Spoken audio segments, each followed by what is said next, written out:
Eu queria muito agradecer todo mundo que rezou por mim, que está aqui hoje. Eu sei que tem muita gente aqui precisando de ajuda. Então pode ficar todo mundo tranquilo que amanhã mesmo o centro abre de novo.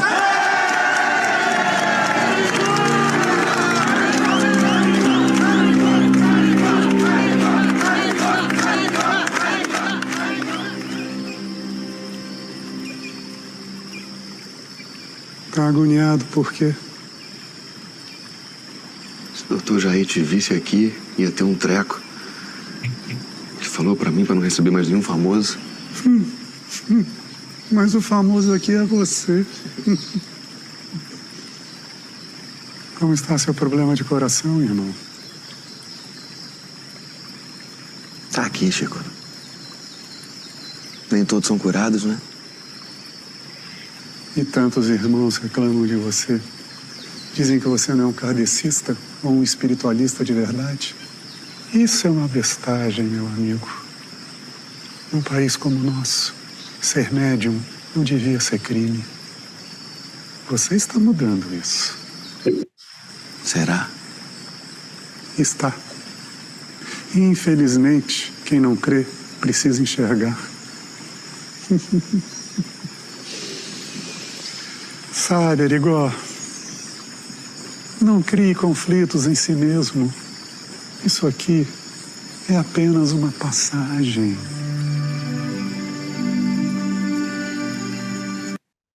Nesta cena, acabamos de ver dois médiuns diferentes, com duas missões diferentes.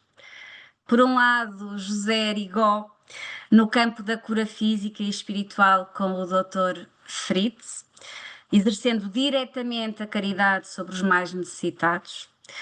Por outro lado, Chico Xavier, exercendo a caridade de forma indireta, digamos assim, ao canalizar a sua mediunidade, a informação que recebe do seu mentor e não só, para livros, no sentido de esclarecer e educar o espírito. E esta cena o que nos traz é que até os instrumentos, os aparelhos mais fortes, em momentos de dificuldade, precisam de amparo. E esta cena mostra uma fraternidade espiritual, não só entre encarnados e desencarnados, àqueles que se dedicam à missão do bem.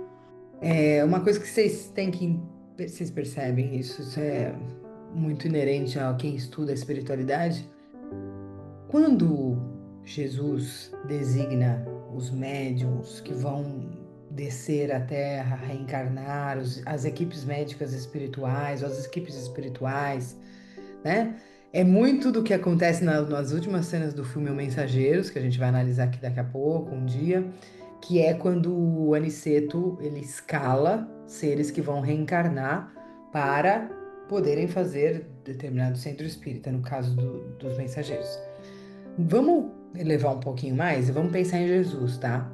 Que aí ele pegou e definiu toda uma linha de desenvolvimento da doutrina espírita, de mediunidade, de conhecimento do coletivo e da sociedade, fora de Paris, onde foi codificado o espiritismo, com um médium no Brasil que ia desenvolver livros e livros e livros para divulgar o espiritismo, as técnicas.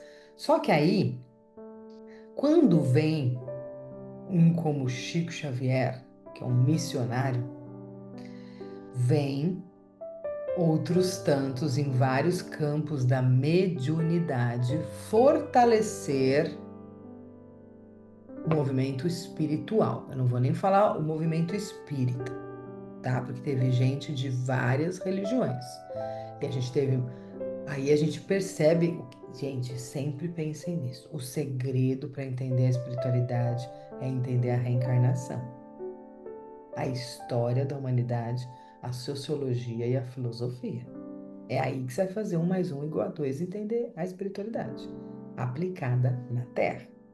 Então, por exemplo, Jesus, no seu plano de desenvolver uma espiritualidade na pátria do Evangelho, coração do mundo, que hoje é vanguarda e exemplo para o mundo inteiro, junto com a Índia e alguns outros países, decide que vai reencarnar na Bahia uma menininha do Gantoá, vai reencarnar Divaldo Franco, vai reencarnar Peixotinho, vai reencarnar Bortolo Damo, Jerônimo Candinho em Palmelo, que são os estudantes do grande Eurípides Barçanufo, e vai reencarnar o Arigó, vai reencarnar o João de Deus, vai reencarnar Dona Isabel Salomão. São todos os que eu chamo os bonitos que reencarnaram com as suas equipes espirituais, entre muitos outros, Dona Guiomar Albanese, para criar o Perseverança, maior casa espírita do mundo. Então, Jesus falou: equipe de elite, desce. Cada um no seu quadrado. O mais elevado de todos, Chico Xavier. E se vocês analisarem Chico Xavier, nosso amado espírito, foi ele que orientou e deu apoio emocional a todos esses médiuns que eu estou falando.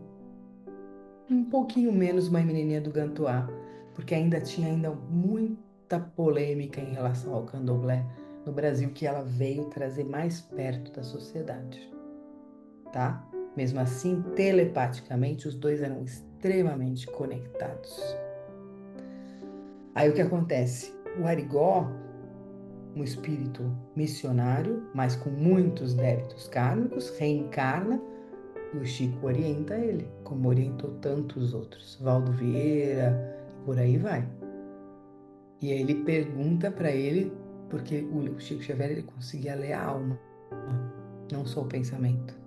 As coisas na missão dele, que eram os pequenos nozinhos que precisavam ser equilibrados. E numa conversa calma, na natureza, ele fala do problema de coração, de como ele está lidando com as pessoas e por aí vai.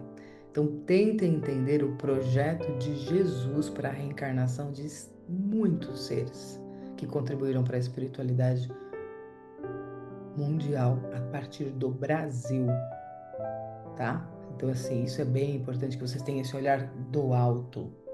E o Chico foi o que orientou a maior parte deles. O Divaldo, o Peixotinho, e por aí vai, tá bom?